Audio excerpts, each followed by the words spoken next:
So, imagine this. You ran a marathon, you're very excited and proud about your achievement, and you want to share this feeling with people you know. After you are done telling your story to them, someone in the group says, "That's nice, but I have ran 20 marathons." Or you come back home, you had a long day at work. Maybe you just want to sit down, relax, and play some games. But that day you performed terribly bad at the game. Or you tell your family that you had an amazing evening with your friends. And the first thing they ask is not about how the day went or what made it exciting, but how are your studies going? Can you see the pattern here? If a single thought, comment, or a comparison can completely change how you feel about something that made you happy just moments ago, then this video is for you. Today, we are going to talk about happiness, validation, and how to stop letting other people control how you feel. Happiness is a very complex topic. The first and most important thing everyone needs to understand is this: happiness is a subjective state of mind.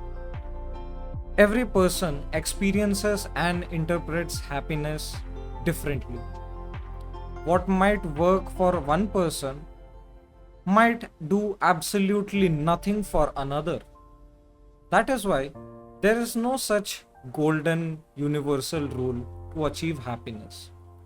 And you might have also seen one of the biggest things that destroys happiness in someone is the constant need of validation. Let's take a character called Luffy from a manga or anime series called One Piece. His dream is very simple. Quotes, "My name is Monkey D. Luffy and I am going to become the king of pirates." Quotes. People laugh at him. They think he is annoying. They call him stupid. They tell him his dreams are impossible to achieve. Yet, none of this changes how he feels. Do you want to know the reason why? Because Luffy follows something that most people in this world don't. He doesn't rely on other people's validation. He validates only himself.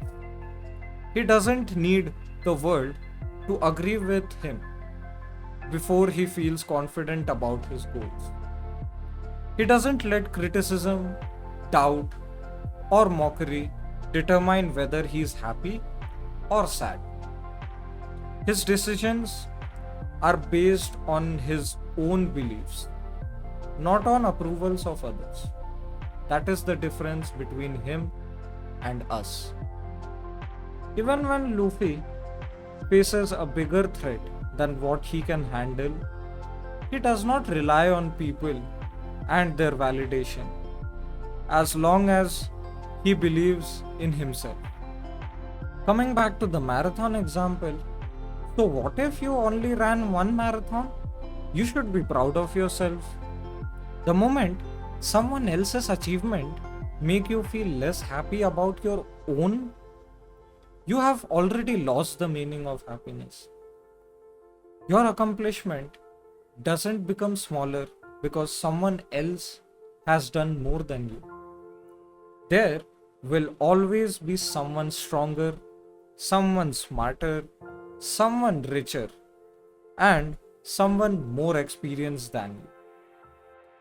If happiness depends on being better than everyone else, you will never be truly happy.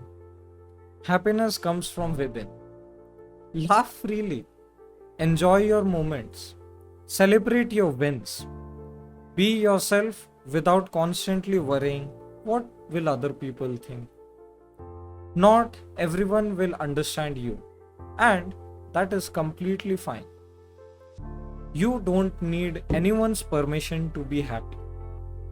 And if someone constantly tries to bring you down, discourage you, or make you feel bad about things that genuinely make you happy, consider whether they really deserve to stay in your life or not.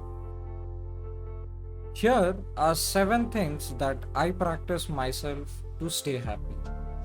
First, stop seeking validation. As long as you are not harming yourself or others, it's okay to enjoy what you enjoy. You don't need anyone's approval. Second, don't let knowledge destroy your peace. People often say knowledge is both a blessing and a curse. Be informed, but don't let problems in this world rob you from your happiness. If something is outside your control and you cannot change it right now, learn to accept it and move forward. Third, this might be a little tough for many of you. Don't make one person the source of your happiness. Relationships are important, but your entire emotional well being shouldn't depend on one person. People change, so do circumstances, and naturally also expectations. Build a life that allows you to be happy with or without anyone else's presence. Fourth, stop comparing yourself to others. Compare yourself only to one thing: who you were yesterday. That's the only comparison that actually matters. Fifth, and I hope everyone follows this, is to be kind while pursuing happiness. Your happiness shouldn't come at an expense of someone else's suffering. Be moral, be humane, be compassionate. Sixth, hold yourself accountable. Take responsibilities for your actions and your choice. Blaming others might feel easier, but accountability helps you grow and make a better person. Seventh, the last point is accept your failures and weaknesses. Nobody is perfect. Everyone fails. Everyone has their flaws. Accept them, learn from them, and keep moving forward. Remember me saying that happiness is subjective. Do whatever makes you happy. However, there is a limit to it. Some people find happiness in things that are illegal, harmful, cruel, or sometimes even immoral. That doesn't make those actions acceptable. Ideally, every human being should be kind, moral, and compassionate. But the reality is more complicated than that. The fact that happiness is subjective doesn't mean every pursuit of happiness is justified. Thank you so much for staying till the end. If this video changed your views on happiness, make sure to leave a like, subscribe if you like similar kind of content, and share the video with someone who might need to hear this.